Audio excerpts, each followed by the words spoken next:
Llevé la cena y los billetes de avión para sorprender a mi esposa en el trabajo. Lo que vi a través de la puerta de su oficina esa noche destruyó 19 años de matrimonio en 60 segundos. Ella no tenía idea de que yo estaba allí. Ni idea de que tomé fotos. Ni idea de lo que estaba a punto de hacer a continuación. Para cuando se dio cuenta, ya era demasiado tarde. Quizás debería haber hecho más preguntas cuando empezó a llegar tarde a casa. Cuando su teléfono se convirtió en algo que guardaba como un secreto. Cuando la calidez entre nosotros se convirtió en un silencio cortés. Pero no lo hice. Confié en ella. Creí en nosotros. Y esa confianza me costó todo. Mi nombre es Gilbert Chambers. Tengo 42 años y dirijo una empresa de restauración de viviendas aquí en Charlotte, Carolina del Norte. Nada ostentoso, pero es mía. La construí desde cero. Convirtiendo casas viejas en hogares de los que la gente podía sentirse orgullosa. Trabajo sólido, trabajo honesto. Conocí a Caroline cuando tenía 23 años. Ella tenía 21, trabajaba como coordinadora de marketing en el centro. Toda ambición y sonrisas brillantes. Nos casamos 2 años después en una pequeña ceremonia en casa de sus padres. Todos decían que éramos perfectos juntos. Durante mucho tiempo lo fuimos. Mason llegó hace 6 años. Nuestro hijo, inteligente como un rayo con el cabello oscuro de Caroline y mi terquedad. Cuando lo abrazo, todavía me siento el hombre más afortunado del mundo. Incluso ahora, después de todo, él es lo único de lo que no puedo arrepentirme. Pero en algún momento, Caroline y yo dejamos de ser nosotros. Ella empezó a trabajar hasta más tarde, a contestar llamadas en otra habitación, a salir a tomar algo con compañeros que yo nunca había conocido.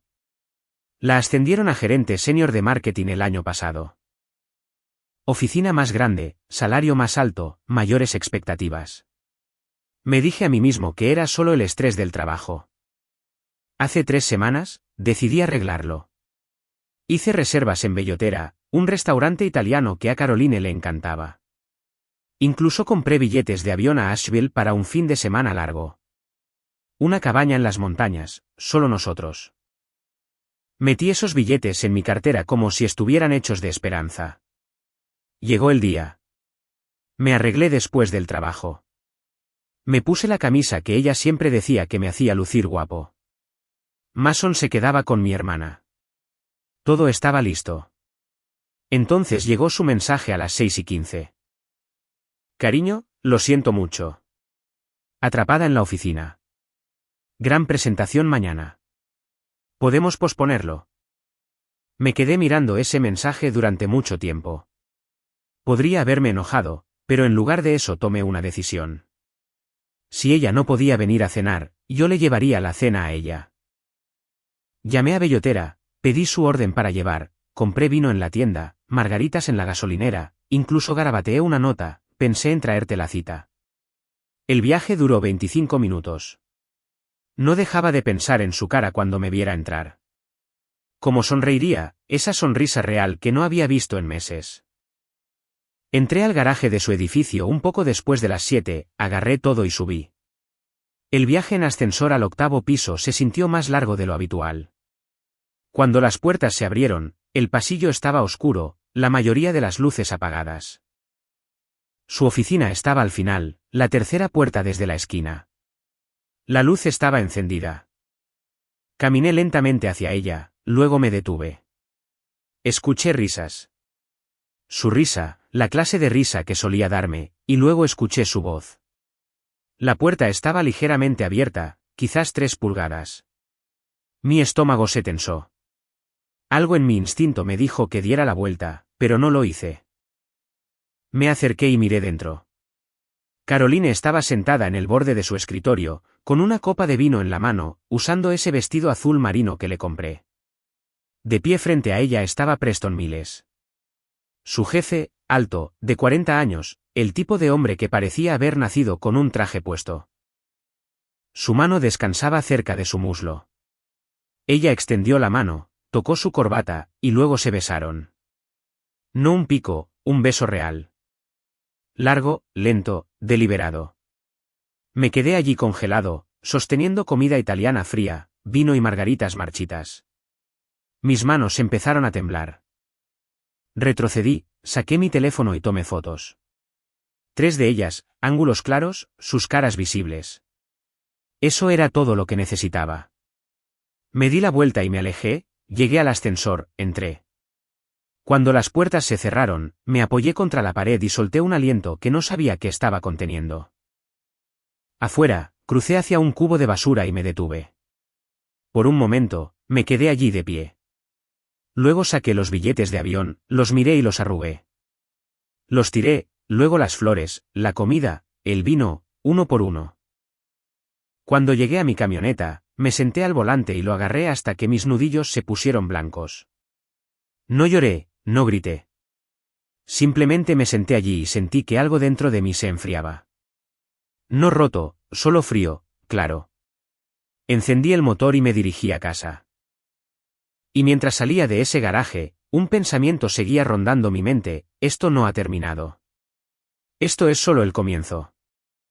No recuerdo el viaje a casa. Debí haberme detenido en los semáforos, haber señalizado donde debía, haber mantenido la camioneta entre las líneas, pero nada de eso se registró. Mis manos estaban en el volante, mis ojos en la carretera, pero mi mente estaba en otro lugar, atrapada en ese pasillo, viendo a mi esposa besar a otro hombre como si yo nunca hubiera existido. La casa estaba oscura cuando entré al camino de entrada. La luz del porche estaba encendida. La que Caroline siempre programaba con un temporizador. Ese pequeño detalle me golpeó más fuerte de lo que debería. Ella lo había dicho esta mañana, probablemente sin pensarlo. Parte de la rutina que habíamos construido durante 19 años. Ahora esa rutina se sentía como una mentira. Me senté en la camioneta por un tiempo, con el motor apagado, simplemente mirando la puerta principal. Nuestro hogar, el lugar donde habíamos traído a Mason del hospital, donde habíamos celebrado cumpleaños y festividades, donde habíamos construido lo que pensé que era una vida. Ahora ni siquiera podía mirarlo sin sentirme enfermo. Cuando finalmente entré, no me molesté en quitarme las botas. Caroline siempre me regañaba por arrastrar tierra por sus pisos limpios. Gracioso como eso ya no importaba. Caminé directamente al dormitorio y saqué mi bolsa de lona del armario. Empecé a tirar cosas. Camisas, pantalones, calcetines, mi kit de afeitado. Me moví en piloto automático como si mi cuerpo supiera qué hacer incluso si mi cerebro aún no lo había asimilado. En el baño, agarré mi cepillo de dientes, desodorante, lo básico. Me miré en el espejo y apenas reconocí al hombre que me devolvía la mirada. Parecía cansado, vacío, pero no roto. Todavía no. Volví al dormitorio y abrí la caja fuerte en nuestro armario, saqué mi pasaporte, certificado de nacimiento, el título de mi camioneta, documentos que necesitaría si iba a empezar de nuevo, porque eso era lo que esto era ahora, empezar de nuevo. Luego caminé a la cocina, agarré la libreta que guardábamos junto al refrigerador, la que tenía su letra en la mitad de las páginas, listas de compras, recordatorios, pequeñas notas para ella misma. Arranqué una hoja limpia y tomé un bolígrafo del cajón de los objetos diversos.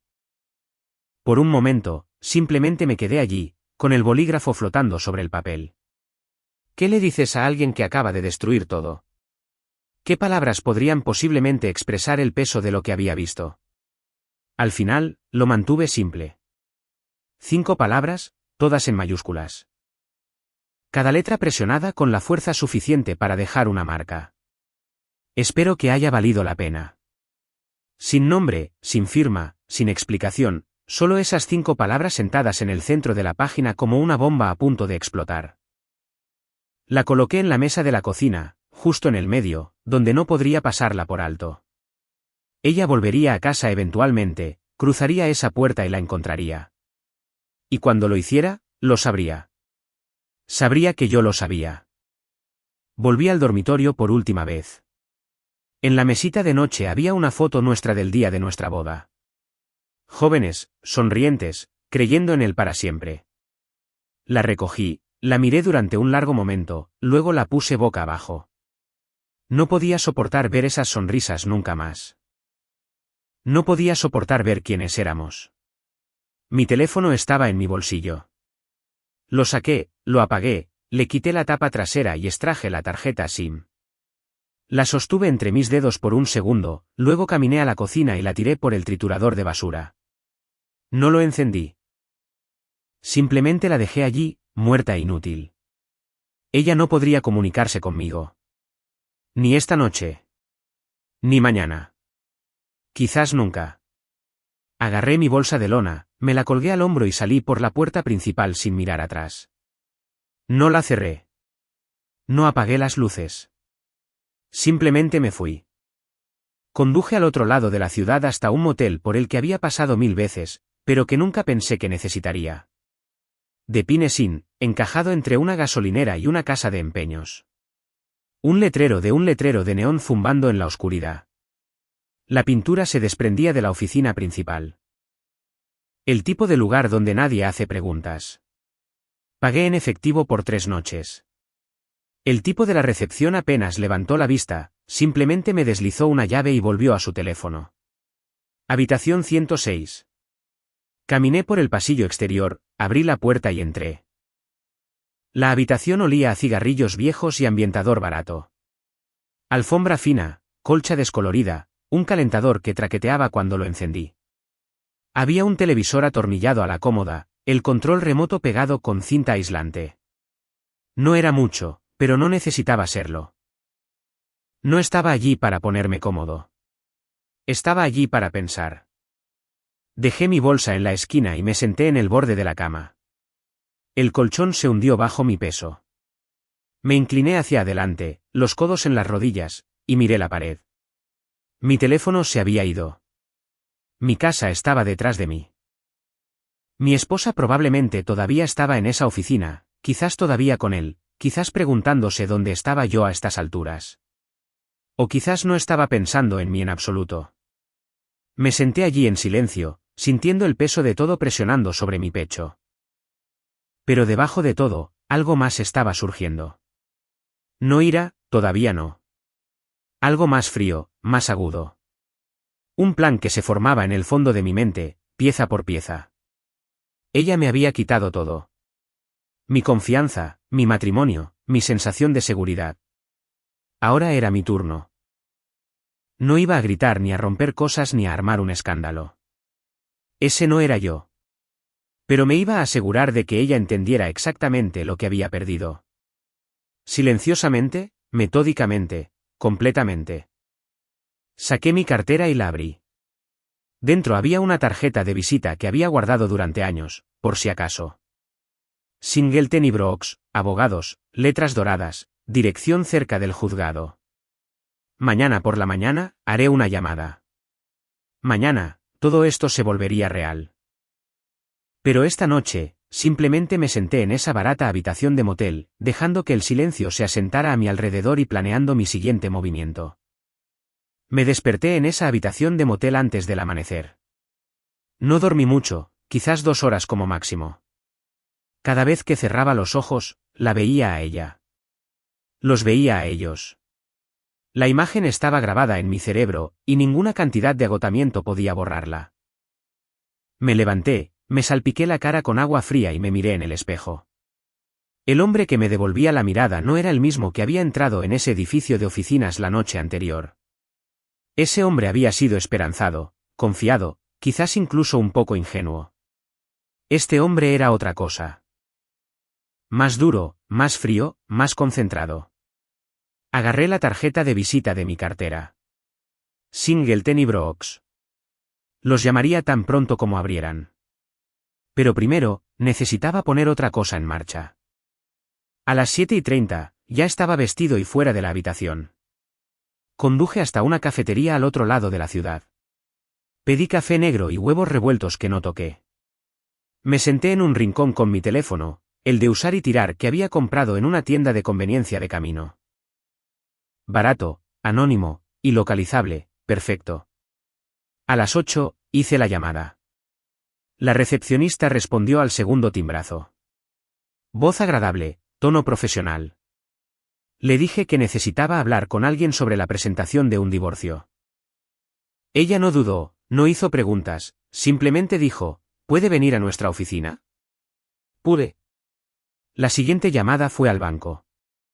Sabía que nuestras cuentas eran conjuntas. Cuenta corriente, de ahorros, incluso las tarjetas de crédito. Todo unido como si fuéramos un equipo. Es curioso cómo funciona eso cuando una persona juega para el otro bando. Programé una cita para las 11:30. Les dije que necesitaba hacer algunos cambios en mis cuentas. Dijeron que no había problema. Me senté de nuevo en la cabina y tomé un sorbo de café. Estaba amargo y quemado, pero no me importó. Mi mente ya estaba 3 pasos por delante. Trazando lo que tenía que pasar y cuándo. Esto no era por rabia. Era por control. Por asegurarme de que, cuando el polvo se asentara, yo fuera el que quedara en pie. Alrededor de las 9, pasé por la casa. No me detuve. Solo disminuí la velocidad lo suficiente para ver. El coche de Caroline estaba en el camino de entrada. Ella estaba en casa. Probablemente ya encontró la nota. Probablemente llamó a mi teléfono 100 veces y no obtuvo nada. ¿Bien? Que se preguntara. Que se sentara con esa incertidumbre de la misma manera que yo me había sentado con la suya. Pensé en esa nota. Espero que haya valido la pena. Sentada en la mesa de la cocina, ella volvería a casa y la encontraría, quizás tarde, quizás después de pasar más tiempo con él. Entraría por la puerta esperando que yo estuviera allí, esperando, listo para perdonar o pelear o hacer lo que ella pensara que yo haría. En cambio, encontró 5 palabras y una casa vacía. Lo que hice a continuación iba a destruir su mundo. No todo a la vez, pieza por pieza, silenciosamente, metódicamente. Ella sentiría que se avecinaba, pero no podría detenerlo. A las 10, entré a Singleton y Brooks. La oficina era pequeña pero limpia, con paneles en las paredes, sillas de cuero en la sala de espera. Una mujer de unos 50 años me saludó, me ofreció café y me pidió que me sentara. 5 minutos después, estaba sentado frente a un hombre llamado Richard Singleton, cabello plateado, traje azul marino, manos cruzadas sobre el escritorio como si hubiera escuchado miles de historias como la mía. No lo endulcé. Le conté todo. La cena cancelada, la visita sorpresa, lo que vi a través de la puerta de esa oficina, le mostré las fotos en mi teléfono, claras, innegables, con fecha y hora. Las miró sin inmutarse, luego asintió lentamente. Tenemos algo con lo que trabajar, dijo. Eso fue todo lo que necesitaba escuchar. Me explicó el proceso. ¿Acuerdo prenupcial?, preguntó. Asentí. Habíamos firmado uno antes de casarnos. Ella había dudado. Pensó que no era romántico, pero yo había insistido. Cláusula de infidelidad. Si alguno de nosotros engañaba, el otro se quedaba con todo. Sin pensión compensatoria. Sin reclamos de propiedad. Era inquebrantable. Él tomó una nota. Eso va a simplificar esto. Simplificar. Eso era en lo que se había convertido mi vida. Una serie de pasos legales, movimientos calculados, decisiones tomadas en salas de conferencias en lugar de dormitorios. Pero eso estaba bien. No necesitaba emociones en este momento. Necesitaba resultados. A las 11:30, estaba en el banco. Me senté con un representante, un chico joven con una corbata que no le quedaba del todo bien. Le expliqué lo que necesitaba.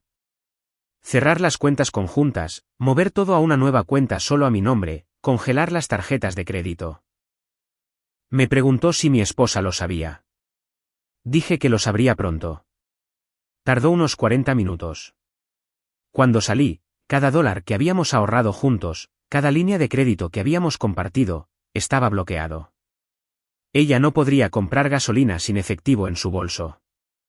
Y no tendría ni idea de por qué. Todavía no. Me senté en mi camioneta en el estacionamiento y dejé que eso se asimilara. Estaba hecho. El primer dominó había caído y había muchos más en fila detrás de él. Cuando salí del banco, ya era primera hora de la tarde. Conduje de vuelta al motel, aparqué y me senté en mi camioneta un minuto. Mi teléfono, el de usar y tirar, vibró. Un mensaje de texto de la oficina de mi abogado confirmando que empezarían a redactar los papeles de divorcio. Otro dominó. Entré en la habitación del motel, dejé las llaves en la mesita de noche y me senté en el borde de la cama, saqué una libreta que había cogido de la recepción y empecé a escribir. No emociones, no sentimientos, solo hechos. Lo que poseíamos, lo que debíamos, lo que necesitaba ser desenmarañado. La casa era mía. La había heredado de mi abuela cuando tenía 19 años. Me la dejó en su testamento. Dijo que yo era el que la cuidaría. La arreglé y me mudé 6 años antes de que Caroline y yo nos casáramos. Título a mi nombre. Eso simplificaría las cosas. Ella siempre la había llamado nuestra, pero legalmente era mía. El negocio también era mío. Lo empecé de la nada. Lo construí con mis propias manos. Ella no tenía ningún derecho sobre él, pero sabía que su abogado lo intentaría. Siempre lo hacían. Hice una lista de bienes. La camioneta, pagada, mía. La cuenta de ahorros, ahora bloqueada. El fondo de jubilación al que había estado contribuyendo durante 15 años. Mío.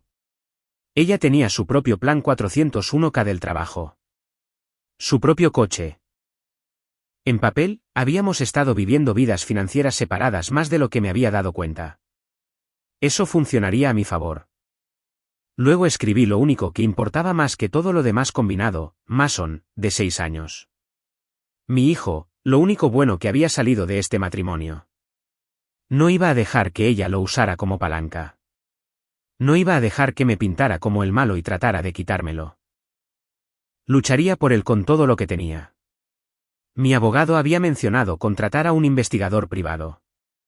Al principio, pensé que era excesivo. Pero cuanto más lo pensaba, más sentido tenía. Necesitaba saber cuán profundo era esto, cuánto tiempo había estado sucediendo, si había otros. Si ella había estado viviendo una doble vida mientras yo hacía el tonto en casa. Hice una llamada, obtuve una referencia de Singleton, un tipo llamado Davis, que trabajaba en una oficina cerca del centro, especializado en casos de infidelidad, vigilancia, documentación. Programé una reunión para la mañana siguiente. Esa tarde, me senté en la habitación del motel y miré mi teléfono. Una parte de mí se preguntó si Caroline había intentado localizarme, si había llamado a mi antiguo número 100 veces, enviado mensajes de texto desesperados, dejado mensajes de voz que nunca escucharía. Una parte de mí quería saber qué estaba pensando, qué excusas había inventado, qué mentiras ya se estaba diciendo a sí misma. Pero no comprobé, no me importó. Ella había tomado su decisión. Ahora yo estaba tomando la mía. Alrededor de las 8, mi hermana llamó. Le había dado el número de usar y tirar antes, le dije que estaba lidiando con algunos asuntos personales y necesitaba espacio. Ella no presionó, solo preguntó si Mason estaba bien. Le dije que estaba con ella por ahora, que le explicaría todo pronto. Ella dijo que lo cuidaría todo el tiempo que necesitara. Le di las gracias y colgué. Mason, no lo había visto desde la mañana anterior. No lo había arropado. No había escuchado su voz. Eso dolía más que cualquier cosa que Caroline hubiera hecho. Pero no podía meterlo en este lío. Todavía no. No hasta que tuviera un plan, un camino a seguir, algo estable que ofrecerle. Saqué las fotos de mi teléfono. Las miré de nuevo. Caroline y Preston congelados en ese momento. Su mano en su corbata, su mano cerca de su cintura. El beso. Todavía me golpeó como un puñetazo en el estómago, pero la ira ahora era más fría, más aguda, más útil. Envié las fotos a mi abogado. Luego las reenvié a mi propio correo electrónico, las hice una copia de seguridad en una cuenta en la nube, las guardé en 3 lugares diferentes. Evidencia, prueba, el tipo que no podía ser negado ni explicado. Mañana, me reuniría con el investigador. Mañana, empezaría a construir un caso que no dejaría lugar a dudas. Pero esta noche, simplemente me senté en esa barata habitación de motel y dejé que las piezas del plan encajaran. Caroline no tenía idea de lo que se avecinaba. Pensó que yo había desaparecido por dolor, por debilidad. Pensó que volvería arrastrándome, listo para perdonar y olvidar. Ella no me conocía tan bien como pensaba. No iba a volver. Estaba avanzando. Y cuando terminara, ella se quedaría en las ruinas de todo lo que había tirado por la borda. A la mañana siguiente, me reuní con Davis en una cafetería cerca de su oficina. Tenía unos 50 años, complexión media, el tipo de persona que podía mezclarse con la multitud sin esfuerzo. Eso es lo que lo hacía bueno en su trabajo. Pidió café solo, sacó una libreta y fue directo al grano. Háblame del jefe, dijo. Le conté lo que sabía. Preston Miles, 40 años, vicepresidente senior en la firma de Caroline, casado, vivía en una de las urbanizaciones nuevas a las afueras de la ciudad, conducía un BMW, vestía trajes caros, tenía el tipo de confianza que viene de nunca haber oído un no. Davis lo anotó todo. ¿Cuánto tiempo crees que lleva esto? Me he estado haciendo la misma pregunta. Al menos 6 meses, quizás más. Empezó a trabajar hasta tarde el verano pasado. Empezó a ser secreta con su teléfono. Pensé que era solo estrés laboral. Él asintió. Siempre dicen que es el trabajo. Cerró su libreta y me miró. Empezaré hoy. Vigilancia a ambos. Rastrearé sus movimientos. Veré dónde se encuentran, con qué frecuencia. Si hay algo más en esto, como una segunda ubicación que estén usando, lo encontraré. Una segunda ubicación, un apartamento, una habitación de hotel, algún lugar donde se sintieran seguros. La gente que tiene aventuras no solo se besa en las oficinas. Se descuidan. Terminó su café. Dame una semana. Tendré un informe completo. Le pagué la mitad por adelantado en efectivo. Dijo que se pondría en contacto y se fue. Me senté allí unos minutos más, mirando mi taza vacía. Una semana. En una semana, lo sabría todo. Cuán profunda fue la traición. Cuánto tiempo me había estado mintiendo en la cara. Por la tarde, tomé otra decisión. ¿La casa? Era mía legalmente, pero ahora se sentía contaminada. Cada habitación guardaba recuerdos que ya no quería. Llamé a una agente inmobiliaria con la que había trabajado en algunos proyectos de restauración. Su nombre era Linda. Una mujer astuta de unos 60 años que no perdía el tiempo. Necesito vender, le dije. ¿Cuándo? Tan pronto como sea posible. Dijo que vendría mañana a tomar fotos, a iniciar el listado. Le dije que Caroline todavía vivía allí, pero que no lo haría por mucho tiempo. Linda no hizo preguntas. Solo dijo que se encargaría. Luego, llamé a mi abogado, le dije que quería vender la casa y que le entregaran a Caroline los papeles de desalojo. Dijo que redactaría todo y lo haría entregar en su oficina. Público, profesional, frío. ¿Qué hay de tu hijo?, preguntó Richard. Estoy solicitando la custodia principal. Ella no es estable. Este asunto lo demuestra. Incluiremos eso en la solicitud. ¿Tienes la información del PI? Está trabajando en ello. Tendré un informe completo la próxima semana. Richard tomó una nota. Bien. Cuanta más documentación tengamos, mejor. Esa tarde, conduje a casa de mi hermana para ver a Mason. Estaba en el patio trasero pateando una pelota de fútbol, riendo por algo que el marido de mi hermana había dicho. Cuando me vio, su cara se iluminó. Papá. Corrió y me abrazó por la cintura. Lo levanté, lo abracé fuerte. Olía a hierba, a sudor y a inocencia. Hola, amiguito, ¿te estás divirtiendo? Sí. El tío Jim me enseñó a hacer un tiro de fantasía. Se escabulló de mis brazos y lo demostró, pateando la pelota hacia una portería improvisada. Aplaudo, le dije que era perfecto. Mi hermana salió al porche, secándose las manos con un paño de cocina. Me miró, con esa mirada que decía, tenemos que hablar. Asentí. Después de que Mason volvió a jugar, me acerqué.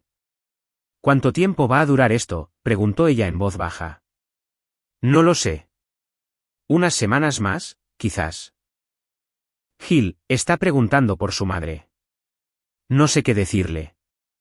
Miré a Mason corriendo por el patio despreocupado. Dile que está trabajando. Dile que estoy lidiando con algunas cosas. Simplemente no le digas la verdad. Todavía no. Ella asintió. Pero pude ver la preocupación en sus ojos. Lo que necesites. Puedes quedarte todo el tiempo que necesites. Le di las gracias y me fui. En el camino de regreso al motel, pensé en la cara de Mason. La forma en que me había abrazado, la forma en que confiaba en que yo lo arreglaría todo. No podía dejar que Caroline le quitara eso. No podía dejar que ella envenenara su visión de mí o que lo usara como un peón. Esto ya no se trataba solo de venganza. Se trataba de proteger a mi hijo. Y haría lo que fuera necesario. 3 días después, los papeles de divorcio estaban listos. Richard me llamó por la mañana, dijo que el oficial de justicia los entregaría a Caroline en su oficina esa tarde. Le pregunté si yo necesitaba estar allí. Él dijo, no, es mejor que te mantengas alejado. Deja que los papeles hablen por sí mismos.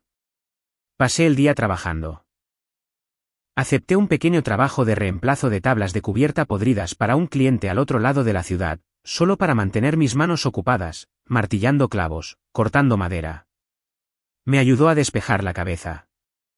Alrededor de las 3, mi teléfono vibró. Un mensaje de texto de Richard. Papeles entregados. Ella los firmó. Detuve lo que estaba haciendo y me senté en el borde de la terraza. Estaba hecho. Ella lo sabía ahora. Sabía que no iba a volver. Que no iba a perdonar y olvidar. Sabía que me estaba llevando todo.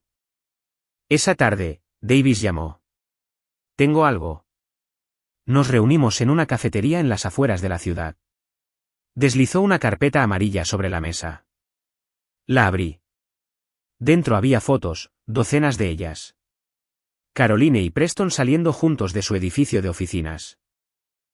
Subiendo a su coche, entrando en un aparcamiento subterráneo del centro, caminando hacia un complejo de apartamentos. Han estado alquilando un lugar, dijo Davis. Estudio amueblado en el 4º piso. El alquiler comenzó hace 8 meses. Ambos nombres figuran en él. 8 meses. Sentí que mi mandíbula se tensaba. ¿Con qué frecuencia? 2 o 3 veces por semana. A veces durante el almuerzo, a veces después del trabajo. No son sutiles. Revisé las fotos. Una los mostraba en un balcón, copas de vino en mano. Otra los mostraba entrando, la mano de él en la parte baja de su espalda. No era solo una aventura. Era toda una vida separada. Hay más, dijo Davis. Sacó un documento impreso. Registros bancarios. Preston ha estado pagando el apartamento, pero también hay cargos en hoteles, restaurantes, viajes de fin de semana, el tipo ha estado financiando todo el asunto. Miré los registros. Miles de dólares. ¿Lo sabe su esposa? Todavía no, pero lo sabrá si quieres. Pensé en eso. La esposa de Preston, quienquiera que fuera, probablemente estaba viviendo la misma mentira que yo había estado viviendo. Confiando en alguien que no lo merecía. Tenía derecho a saberlo. Envíale copias, dije. ¿Todo? Davis asintió. Ya lo había planeado. Cerré la carpeta y me recosté. ¿Qué más? Caroline intentó llamarte mucho. A tu antiguo número. Dejó mensajes de voz, envió mensajes de texto. Luego empezó a llamar a tu hermana, a tus amigos. Nadie le está hablando. Está en pánico. Bien. Que entre en pánico. Que sienta lo que es cuando tu mundo se desmorona y nadie está allí para atraparte. Al día siguiente, se entregó la orden de desalojo. Linda, la agente inmobiliaria, llamó para decirme que las fotos de la casa estaban listas y que el anuncio saldría al día siguiente. Se moverá rápido, dijo. Buen vecindario, buena estructura. Tendrás ofertas en una semana. Todo estaba encajando. El divorcio, el desalojo, la venta de la casa. El mundo de Caroline se estaba desmoronando pieza por pieza y ella no podía detenerlo. Esa tarde, mi teléfono vibró, un número que no reconocí. Contesté, Gilbert, su voz temblorosa, desesperada. Por favor, tenemos que hablar. No respondí de inmediato. Solo dejé que el silencio se extendiera. Gilbert, sé que estás enojado, pero no, dije. Mi voz era tranquila, fría. No intentes explicarte. No intentes disculparte. Tú tomaste tu decisión. Fue un error. 8 meses, Caroline, eso no es un error. Eso es una decisión. Tú lo elegiste a él por encima de mí, por encima de Mason, por encima de todo lo que construimos. Ella empezó a llorar. Pude escuchar en su respiración la forma en que su voz se quebraba. Lo siento. Lo siento mucho. Por favor, podemos simplemente. No. La interrumpí. Tiraste él, para siempre, por alguien a quien ni siquiera le importas, y ahora vas a vivir con eso. Colgué, bloqueé el número, me senté un minuto, mirando la pared. Ella llamó, esperando misericordia. Esperando que yo cediera, que le diera otra oportunidad. Pero la misericordia era algo que se le daba a la gente que la merecía, gente que te respetaba.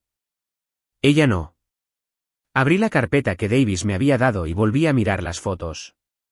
El apartamento, los viajes, las mentiras, todo documentado. Innegable. Ella quería hablar. Quería explicar, pero yo había terminado de escuchar. La trampa se había cerrado y no había salida. Los papeles se entregaron un martes por la mañana. Richard me llamó a las 9:15 para confirmarlo. Ella los firmó, intentó hablar con el agente de justicia, pero él simplemente se fue. Yo estaba en un lugar de trabajo reemplazando gabinetes de cocina en una casa victoriana en el centro. Dejé mi taladro y salí. ¿Cómo se veía? Dijo que se puso pálida, empezó a temblar, preguntó si había un error. No hubo error. También recibió la orden de desalojo. Y el anuncio de la casa salió en línea esta mañana. Tiene 30 días para desalojar. 30 días, un mes para empacar la vida que construimos y encontrar otro lugar a donde ir. No era tiempo suficiente, pero no me importó. Ella tomó sus decisiones. Ahora podía vivir con las consecuencias. Esa tarde, envié las fotos a Recursos Humanos, no solo las que yo había tomado esa noche. Davis me había proporcionado el paquete completo de vigilancia. Caroline y Preston en el apartamento, en su coche, en ese balcón, sellos de tiempo, ubicaciones, todo documentado. Las adjunté a un correo electrónico con una línea de asunto sencilla, violación de la política de relaciones laborales. No se necesitaba explicación. Las fotos contaban la historia. 2 horas después, mi teléfono sonó. Número bloqueado. No contesté. Luego apareció una notificación de mensaje de voz. Escuché, señor Chambers, soy Hannah Ulbrook de Recursos Humanos de Clearwater Marketing. Hemos recibido algunos materiales preocupantes y necesitamos llevar a cabo una investigación.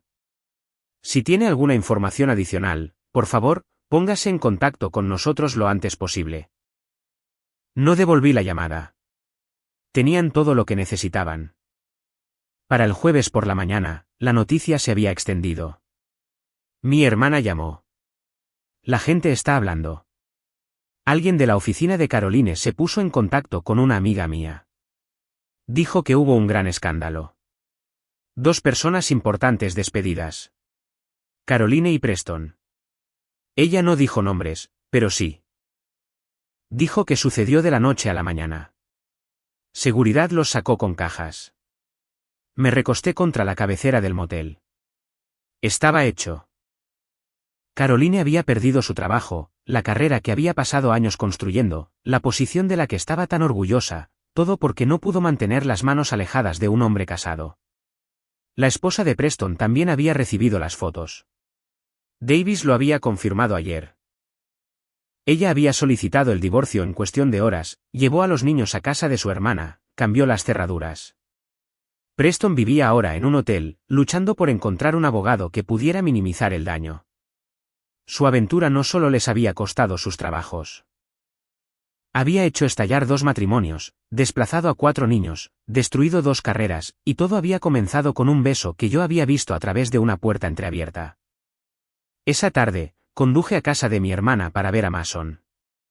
Estaba en la mesa de la cocina haciendo los deberes, con la lengua asomando en concentración como siempre. Cuando me vio, su cara se iluminó.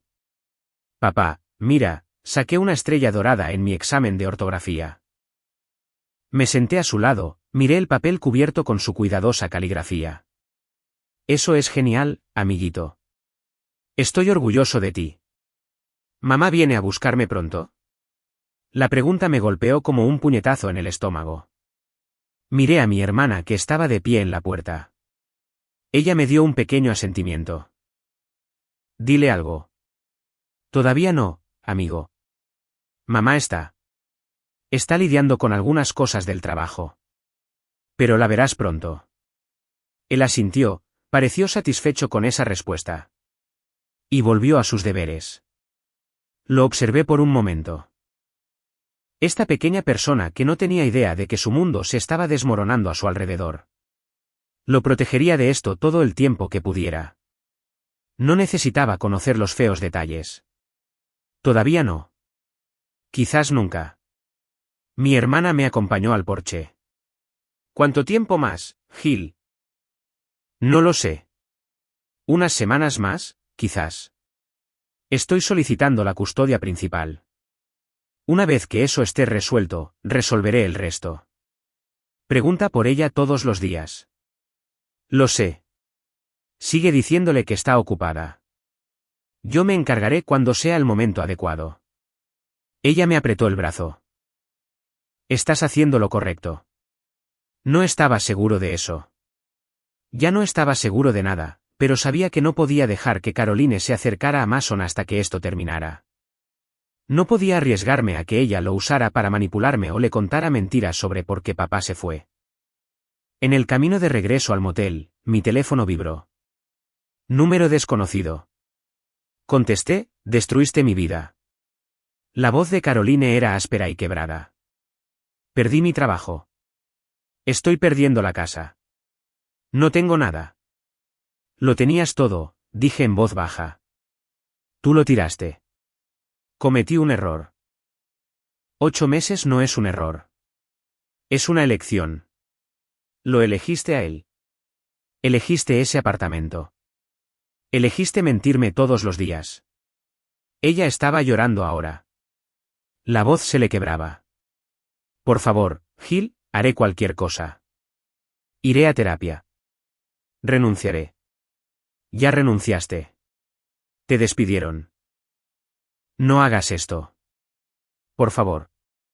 ¿Qué hay de Mason? ¿Qué hay de él?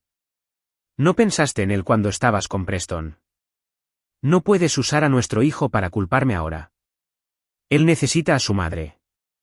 Él necesita una madre en la que pueda confiar. Tú ya no eres eso. Colgué, bloqueé el número, me senté en el estacionamiento del motel con las manos en el volante, respirando lentamente. Ella llamó, esperando simpatía, esperando que yo cediera, pero yo ya había pasado eso. Mucho más allá de eso. Había perdido su trabajo. Perdería la casa. Y pronto perdería a Mason también. No porque yo quisiera hacerle daño, sino porque había demostrado que no se podía confiar en ella. Y me condenaría si dejaba que envenenara a mi hijo como había envenenado todo lo demás. Una semana después, me senté en la oficina de Richard revisando el expediente de custodia. Había expuesto el caso punto por punto, la aventura de Caroline, la inestabilidad que creó, el hecho de que había mantenido un apartamento secreto mientras vivía con nuestro hijo. Había incluido declaraciones de mi hermana, fotos de la vigilancia de Davis, incluso una cronología que mostraba con qué frecuencia Caroline había estado ausente del hogar. Esto es sólido, dijo Richard. Un juez verá que ella priorizó la aventura sobre su familia, combinado con la reciente pérdida de su empleo. Estás en una buena posición para la custodia principal. ¿Qué hay de las visitas? Lo más probable es que tenga fines de semana. Quizás supervisadas al principio, dependiendo de cómo vaya la audiencia, pero la mayor parte del tiempo de crianza será para ti. Asentí. Eso era todo lo que quería. No excluir a Caroline por completo. Mason todavía quería a su madre, y yo no le quitaría eso. Pero yo necesitaba ser el padre estable, aquel en quien él pudiera contar. Hay algo más, dijo Richard, y deslizó un documento sobre el escritorio. Su abogado envió esto esta mañana. Está impugnando el acuerdo prenupcial.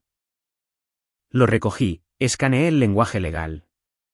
Ella afirmaba que el acuerdo prenupcial fue firmado bajo coacción, que no entendía completamente los términos, que debía ser invalidado. ¿Puede hacer eso? Puede intentarlo, pero no funcionará. El acuerdo prenupcial fue notariado. Ambos tuvieron asesoramiento legal independiente, y ella tuvo 2 semanas para revisarlo antes de firmar. No hay caso. Entonces, simplemente está desesperada. Exactamente. Sabe que lo está perdiendo todo. Así que está lanzando todo contra la pared para ver qué se pega. Dejé el documento. ¿Qué hay del negocio? Ella afirma que contribuyó a su éxito al administrar el hogar, lo que te liberó para trabajar. ¿Quiere un porcentaje? Casi me reí. Ella no administraba nada. Teníamos una ama de llaves 2 veces por semana. Apenas estaba en casa. Lo sé. Documentaremos eso. El negocio es tuyo. Lo iniciaste antes del matrimonio. Creció gracias a tu propio trabajo. Ella no tiene ningún derecho legítimo. La audiencia estaba programada para dentro de 3 semanas. Mientras tanto, Richard solicitó una orden de custodia temporal, dándome la custodia principal de Mason. Caroline tendría visitas supervisadas 2 horas, 2 veces por semana, hasta la audiencia final. Cuando la orden llegó, conduje a casa de mi hermana para recoger a Mason. Estaba en el patio trasero jugando con un camión de juguete, haciendo ruidos de motor. Me agaché junto a él. Oye, amiguito, ¿qué tal si vamos a comer un helado? Sus ojos se iluminaron. ¿De verdad? ¿Puedo pedir de chocolate? Puedes pedir lo que quieras.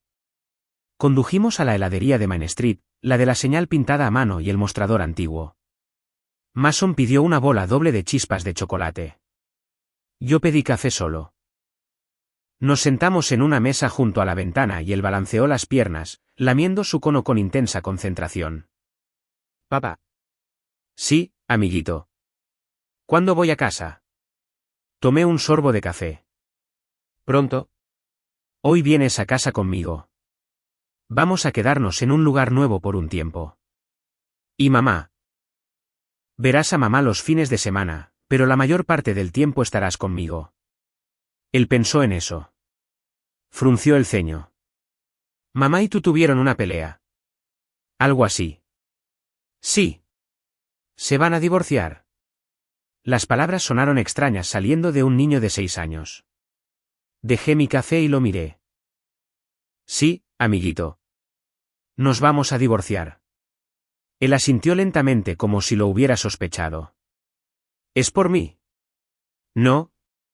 Extendí la mano por la mesa, le puse la mano encima. Esto no tiene nada que ver contigo. Tú no hiciste nada malo. A veces los adultos cometen errores, y las cosas cambian. Pero yo sigo siendo tu papá, y mamá sigue siendo tu mamá. Eso no cambia. De acuerdo. Volvió a su helado, aparentemente satisfecho. Más tarde esa tarde, me mudé del motel a una pequeña casa de alquiler en el lado este de la ciudad. 2 dormitorios, un baño, un patio con valla. Nada elegante, pero estaba limpia, segura y estable. Organicé la habitación de Mason con muebles del trastero y algunas cosas nuevas que había comprado. Una cama, una cómoda, pósteres de dinosaurios y astronautas. Hice que se sintiera como su espacio. Esa noche. Después de acostarlo y apagar la luz, él me llamó, papá, sí, me alegra quedarme contigo. Se me hizo un nudo en la garganta. A mí también, amiguito. A mí también. Cerré la puerta y me quedé en el pasillo un momento, escuchándolo acomodarse. Estaba a salvo. Estaba aquí. Y no importaba lo que pasara en el juzgado, no importaba lo que Caroline intentara, me aseguraría de que siguiera así. El juzgado estaba frío esa mañana.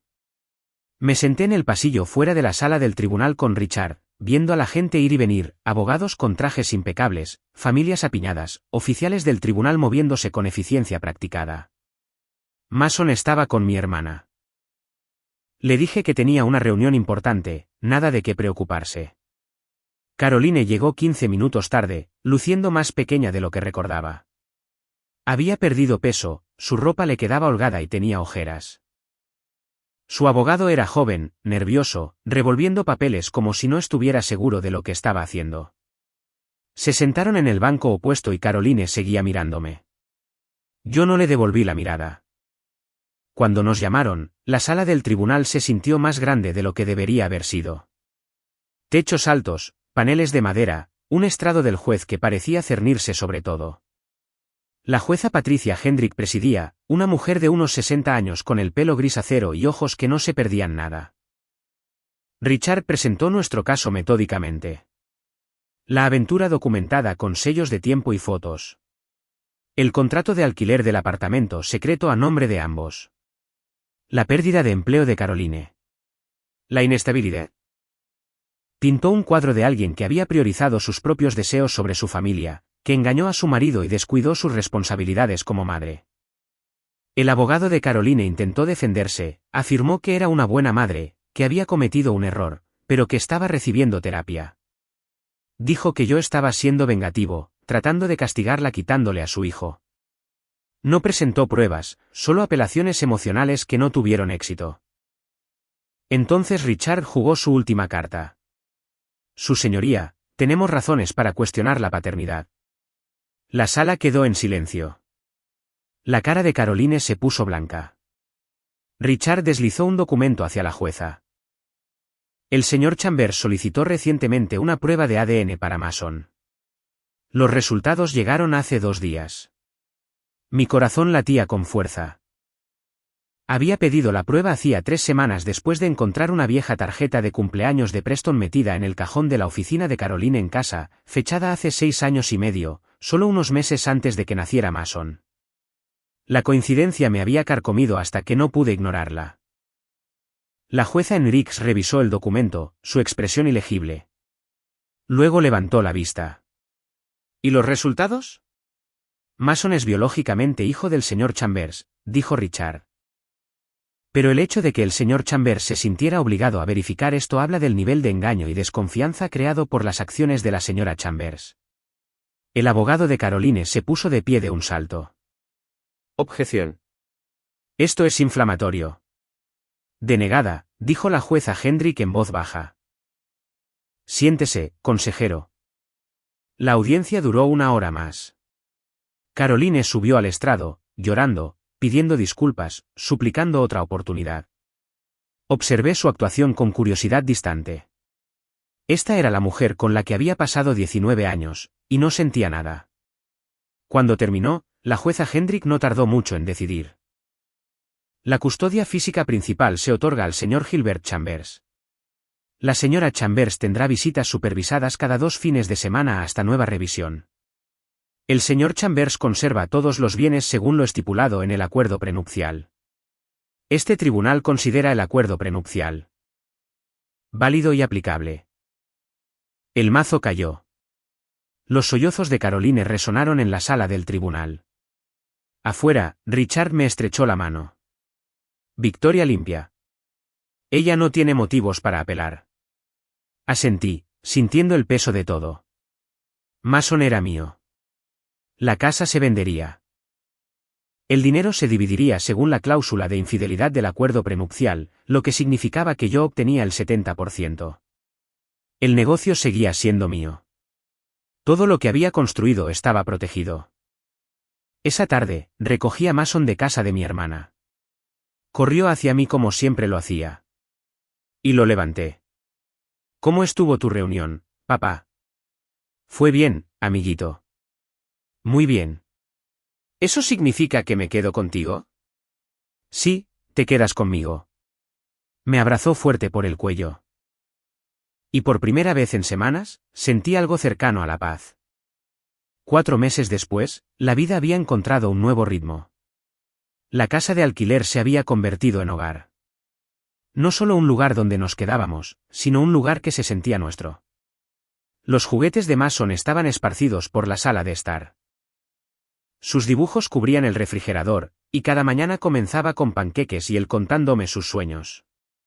La escuela había sido difícil al principio. Los niños hablaban, susurraban sobre divorcios y padres y cosas que los niños de 6 años no deberían tener que escuchar. Mason llegó a casa un día con lágrimas en los ojos. Dijo que un niño había llamado a su mamá con una mala palabra que no repetiría. Lo abracé, le dije que la gente dice cosas crueles cuando no entiende, y que eso no cambiaba quién era él. La semana siguiente, lo inscribí en una escuela diferente al otro lado de la ciudad. Un nuevo comienzo, nuevos amigos, maestros que no conocían nuestra historia. En un mes, volvió a sonreír, traía dibujos a casa y hablaba de un niño llamado Tommy que también le gustaban los dinosaurios. Caroline se había mudado con sus padres después de perder la casa. La venta se había realizado rápidamente. Varias ofertas, cerrada en 30 días. Yo tomé mi 70% y lo usé para el pago inicial de una casa de verdad. 3 dormitorios, patio cercado, calle tranquila. Mason eligió los colores de pintura para su habitación, azul con nubes blancas en el techo. Las visitas supervisadas de Caroline ocurrían cada 2 sábados en un centro familiar en el centro. Una trabajadora social se sentaba en un rincón tomando notas mientras ella y Mason coloreaban o jugaban a juegos de mesa. Él parecía estar bien con eso. Nunca preguntó por qué alguien más tenía que estar allí. Quizás entendía más de lo que yo le daba crédito. Había empezado a salir con alguien. Se llamaba Beth, era dueña de una tienda de suministros de jardinería cerca de mi oficina. Nos conocimos cuando fui a buscar plantas autóctonas para la nueva casa. Era paciente, amable, no me presionaba. Conocía mi historia. Todo el pueblo la conocía, pero nunca la mencionaba a menos que yo lo hiciera. Cuando conoció a Mason, se agachó a su nivel y le preguntó cuál era su dinosaurio favorito. Él dijo Triceratops, y ella dijo que ese también era su favorito. A él le agradó después de eso. Un sábado por la tarde, Mason y yo estábamos en el patio trasero plantando un árbol, un roble joven que había comprado en la tienda de Beth. Él estaba cavando el hoyo con una pequeña pala, tomándose su trabajo muy en serio. Papá, este árbol crecerá mucho. Sí, amiguito. Podría tardar 20 o 30 años, pero será enorme. ¿Seguiré viviendo aquí? Sonreí. Probablemente no. Para entonces ya serás mayor. Tendrás tu propio lugar, pero podrás venir a visitarnos y ver lo grande que se hizo. Él pensó en eso, siguió cavando. ¿Mamá también vendrá a visitarnos? La pregunta me tomó por sorpresa. Quizás si ella quiere. Creo que ella está muy triste. Sí, probablemente lo esté. ¿Todavía la quieres? Dejé mi pala y lo miré. 6 años, haciendo preguntas que no tenían respuestas fáciles. Quiero a quien solía ser, pero la gente cambia y a veces cambian de maneras que hieren a otras personas. Tu mamá nos hirió, y no puedo olvidar eso. Pero ella siempre será tu mamá, y está bien si la quieres. Él asintió lentamente. Sí, pero me gusta más vivir contigo. A mí también, amiguito. A mí también. Terminamos de plantar el árbol, lo regamos, nos hicimos a un lado para admirar nuestro trabajo. Era pequeño ahora, frágil, pero tenía raíces fuertes. Creceré. Esa noche, después de que Mason se durmiera, me senté en el porche trasero con una cerveza, mirando las estrellas. Mi teléfono vibró. Un mensaje de texto de Beth. ¿Cómo estuvo tu día? Bien, le respondí. Planté un árbol con Mason. Está haciendo grandes preguntas. Eso es crecimiento, respondió ella. De ambos. Sonreí, dejé el teléfono. Tenía razón. Estábamos creciendo, avanzando, construyendo algo nuevo de los escombros de lo que había sido destruido. Caroline había llamado una vez el mes pasado, dejó un mensaje de voz que escuché, pero no devolví. Estaba trabajando en un centro de llamadas, viviendo en un apartamento de una habitación, tratando de reconstruir. Había preguntado si podíamos hablar, dijo que quería cerrar un ciclo, pero yo no necesitaba cerrar ningún ciclo. Ya había seguido adelante. La casa vendida. El negocio prosperando. Mason estaba feliz. Conocí a alguien que me hizo sentir que podía volver a confiar, lenta y cuidadosamente. La vida no era perfecta, pero era honesta, y eso era suficiente. Pensé en esa nota que había dejado en la mesa de la cocina hacía tantos meses. Espero que haya valido la pena. Caroline había apostado todo por unos momentos robados con un hombre que desapareció en cuanto las cosas se pusieron difíciles. Había perdido su trabajo, su familia, su hogar y a su hijo. Mientras tanto, yo había reconstruido ladrillo a ladrillo, día a día, y estaba pisando tierra firme.